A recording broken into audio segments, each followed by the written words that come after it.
네, 앞서 보신 것처럼 독감 환자가 정말 빠르게 늘고 있습니다.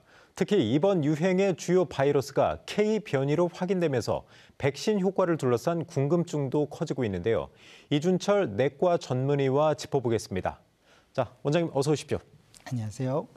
자, 원장님, 독감이 이례적으로 또 매우 빠르게 또 강하게 좀 이렇게 번지고 있는데요. 같은 기간 환자 수가 지난해보다 14배나 폭증했다고 하지 않습니까?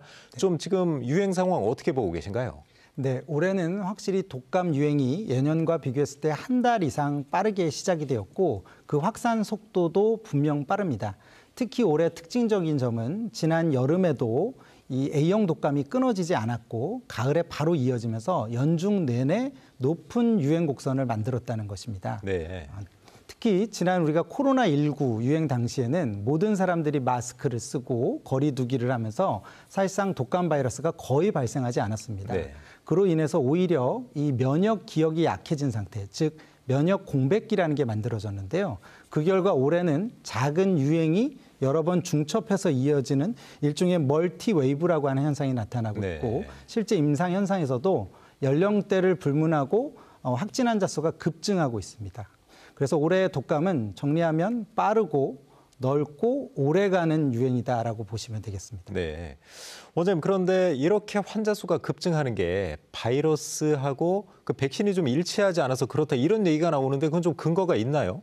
네. 실제로 올해 유행하고 있는 특히 일부 지역에서 유행하는 A형, 특히 H1N1 계통의 변이가 현재 저희가 접종하고 있는 그 백신과 항원적으로 일부 다른 부분이 있다는 바가 보고된 바 있습니다. 네. 그러면 이런 생각을 좀 하실 것 같아요. 그럼 그 일치하지 않고 변이가 그럼 그렇게 계속이 된다면 백신을 굳이 맞을 필요가 있느냐 이런 생각을 좀 할 것 같은데요.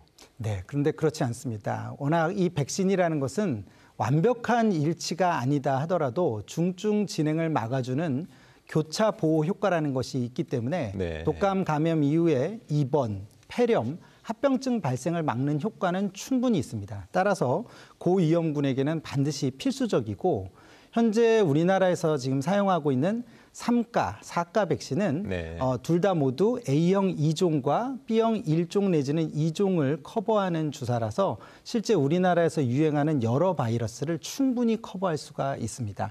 따라서 약간의 불일치 논란은 있지만 분명 백신 접종은 이득이 큽니다. 그래서 아직까지 접종을 하시지 않으신 분들이 있다면 접종을 권고드리고 싶습니다. 그중에서도 특히 이제 노약자 또 기저질환 있으신 분들은 반드시 맞는 게 좋다. 원장님 그렇게 말씀하시는 거죠? 네.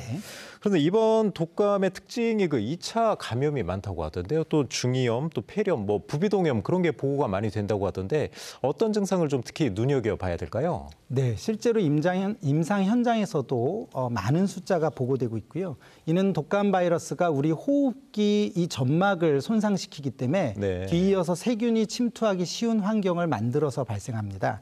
다음과 같은 증상이 있으시면 반드시 병원 방문이 필요합니다. 첫 번째, 고열이 3일 이상 지속되거나 독감이 열이 좀 떨어졌다가 다시 오르는 양상으로 바뀌면 내원하셔야 되겠고요. 기침이 오래가면서 가래에 피가 섞여 나오거나 호흡이 가빠지는 증상 또는 흉통 아니면 호흡곤란 같은 호흡기 증상이 뚜렷해지면 내원하셔야 되겠고 어린아이들 같은 경우는 귀를 자주 만지거나 아주 심하게 보채거나 먹는 것에 이상이 생기는 경우에는 중이염 가능성을 생각하셔야 됩니다. 그리고 또 고령 환자의 경우에는 독감 이후에 거의 무기력감이라고 부르는 아주 심한 전신세약감이 생기면 지체하지 말고 병원을 방문하셔야 되겠습니다. 원장님 조금 전에 이제 고열이 계속되면 병원을 반드시 찾으라고 하셨는데 고열의 기준은 몇 도 정도로 봐야 될까요? 일반적으로 38도 이상의 이제 열을 의미합니다. 하지만 보통은 열이라는 숫자보다도 어떤 임상 증상이 동반되느냐를 같이 반영을 하시는 게 중요할 것 같습니다. 네.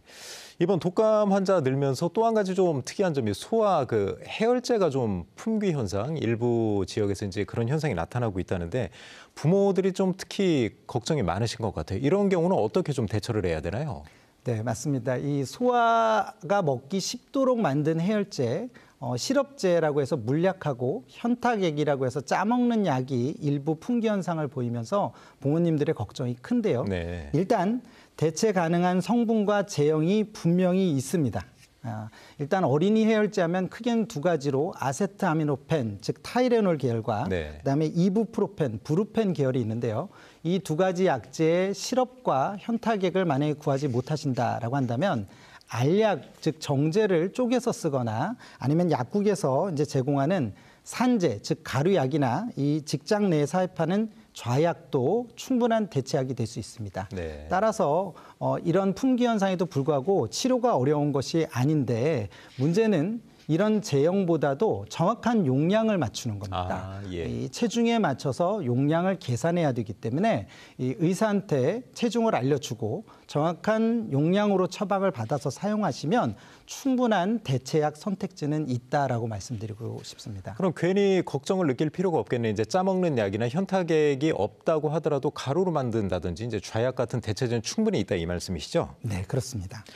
원장님, 이제 독감뿐만이 아니고 이제 코로나19가 계속되고 있는데 이번 겨울에 뭐 여러 가지 이제 호흡기 질환이 겹쳐서 오는 거 아니냐 이런 걱정을 좀 많이 하거든요. 이런 그 호흡기 질환, 감염성 뭐 이런 질환에서 좀 대처하기 위한 그런 대처법은 어떤 게 있을까요? 네, 저희가 일상생활에서 지킬 수 있는 원칙은 간단하고도 분명합니다. 당분간 유행이 꽤나 오래 지속될 거기 때문에 이제 예방 수칙이 중요한데요. 첫 번째, 백신을 접종하셔야 됩니다. 아직 접종하시지 않으셨다면 아직도 늦지 않았고 충분히 효과적이기 때문에 백신을 접종하셔야 되겠고, 두 번째로는 마스크 착용과 손위생 기본적인 이 수칙을 습관화하셔야 됩니다. 특히 학교, 학원, 그리고 대중교통처럼 밀집된 환경에서는 마스크만으로도 전파를 막는 데 상당한 효과가 있습니다. 그리고 만약에 감염이 의심되는 증상이 있을 때는 출근 그리고 또 이 등교를 자제하셔야 됩니다. 잘 아시다시피 전염력을 막기 위해서는 단 하루 이틀만 자가격리를 하시면 상당한 효과가 있다는 것을 반드시 기억을 하셔야 되겠습니다. 그리고 공간 환기가 필요한데요. 겨울철에는 이제 추운 온도로 인해서 문을 닫고 지내는 시간이 긴데요. 바이러스 농도를 낮추는 데는 이 환기만으로 상당히 효과적이다 하는 거고, 마지막으로는 우리 주변에 있는 취약 계통을 관리를 하는 겁니다. 특히 어르신, 아주 어린아이, 그리고 만성질환자들 같은 경우는 중증으로 이행할 수 있는 확률이 높아서 조기에 진단하라고 빠른 치료를 하는 것이 중요하다라고 말씀드릴 수 있겠습니다. 정리해보면 백신 접종, 또 개인 위생 철저, 마스크 착용 이 정도로 좀 정리가 될 것 같습니다. 자, 원장님 오늘 말씀 여기까지 듣겠습니다. 고맙습니다.